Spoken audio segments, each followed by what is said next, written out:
दोस्तों, आप लोगों ने अक्सर सुना होगा कि मुस्लिम देशों में गृह युद्ध चल रहा है।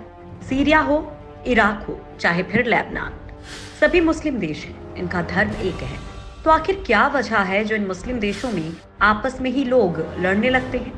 दरअसल इस युद्ध की असली वजह है शिया मुस्लिम और सुन्नी मुस्लिम, जो एक दूसरे को जानी दुश्मन समझते हैं। बात इसलिए जरूरी हो रही है क्योंकि पाकिस्तान में शिया के समूल नाश के लिए फरमान जारी किए जा रहे हैं। सुन्नी मुसलमान उनको मुसलमान ही नहीं मानते हैं। लिहाजा ये जानना जरूरी है कि इनके बीच की ये जानी वाली दुश्मनी आखिर कहां से शुरू हुई।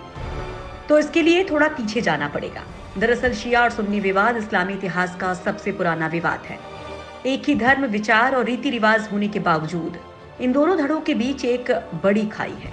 इस खाई की असली वजह जानने के लिए अतीत में झांकने की जरूरत है। इस विवाद की शुरुआत 632 ईस्वी में पैगंबर मोहम्मद की मृत्यु के बाद हुई। उन्होंने अपना उत्तराधिकारी नियुक्त किए बिना दुनिया को अलविदा कह दिया था। इसलिए सवाल खड़ा हुआ कि तेजी से फैलते धर्म का नेतृत्व कौन करेगा। इसके बाद 4 खलीफा मनोनीत किए गए, जो अबू बकर, उमर, उस्मान और हजरत अली थे। मुसलमानों के एक वर्ग का कहना है कि मोहम्मद साहब ने अपने दामाद हजरत अली को अपना वारिस बनाया था। वहीं दूसरे वर्ग का कहना है कि उन्होंने सिर्फ हजरत अली को ध्यान रखने को कहा था। उन्होंने अपना असली वारिस अबू बकर को बनाया था।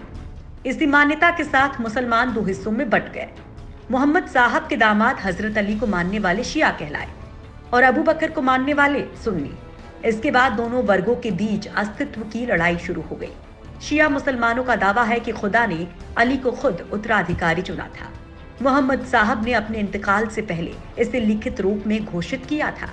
सुन्नियों ने कुरान से छेड़छाड़ कर इस फैसले को बाहर निकाल दिया और इसे आज तक सही नहीं किया गया है। बस यही लड़ाई आज भी जारी है। सुन्नी मुसलमान खुद को इस्लाम की सबसे धर्मनिष्ठ और पारंपरिक शाखा से मानते हैं। सुन्नी शब्द अहल अल सुन्ना से बना है, जिसका मतलब है परंपरा को मानने वाले लोग। इस मामले में परंपरा का संदर्भ ऐसे रिवाजों से है जो पैगंबर मोहम्मद और उनके करीबियों के व्यवहार पर आधारित हो। सुन्नी उन सभी पैगंबरों को मानते हैं जिनका जिक्र कुरान में किया गया है, लेकिन अंतिम पैगंबर मोहम्मद ही थे। इनके बाद हुए सभी मुस्लिम नेताओं को सांसारिक शख्सियत के रूप में देखा जाता है। शुरुआती इस्लामी इतिहास में शिया एक राजनीतिक समूह के रूप में थे। शियाओं का दावा है कि मुसलमानों का नेतृत्व करने का अधिकार अली और उनके वंशजों का ही है। अली पैगंबर मोहम्मद के दामाद थे। मुसलमानों का नेता या खलीफा कौन होगा, इसे लेकर हुए एक संघर्ष में अली मारे गए थे। उनके बेटे हुसैन और हसन ने भी खलीफा होने के लिए संघर्ष किया था। यानी ये लड़ाई सदियों से चली आ रही है और आगे भी इसी तरह से चलती रहेगी। ईरान, इराक, बहरीन, अजरबैजान और कुछ आंकड़ों के अनुसार यमन में शियाओं का बहुमत है। इसके अलावा Afghanistan, Bharat, Kuwait, Lebanon, Pakistan, Qatar, Syria, तुर्की, सऊदी अरब और यूनाइटेड अरब अमीरात में भी इनकी अच्छी खासी संख्या है। जबकि सऊदी अरब, मिस्र और जॉर्डन समेत दुनिया के एक बड़े हिस्से में सुन्नी मुसलमान रहते हैं। दुनिया में अब 1.5 अरब से ज्यादा मुसलमान हैं। इनमें 85 से 90% संख्या सुन्नी है, जबकि 10% शिया हैं।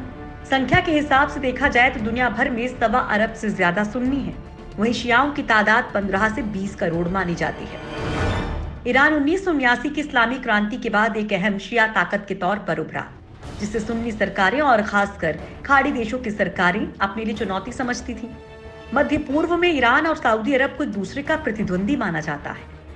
मध्य पूर्व के देशों के बीच अक्सर शिया सुन्नी विवाद सियासत की धुरी रहता है। ईरान जहां शिया विद्रोहियों और शासकों का समर्थन करता है, तो वहीं सऊदी अरब सुन्नी धड़े के साथ मजबूती से खड़ा रहता है। ईरान और यमन के संकट इसकी एक मिसाल है। ईरान के साथ जब पश्चिमी देशों ने परमाणु समझौते पर डील की, तो सऊदी अरब उसका बड़ा आलोचक था। ईरान और सऊदी अरब आए दिन एक दूसरे पर बयान दागते रहते हैं। कूटनीतिक तनाव के बीच सऊदी अरब ने 2016 में ईरानी लोगों को अपने यहाँ हज पर नहीं आने दिया था। लेबनान में गृह युद्ध के दौरान शियाओं ने हिजबुल्लाह की सैन्य कार्रवाइयों के कारण राजनीतिक रूप में मजबूती हासिल कर ली थी।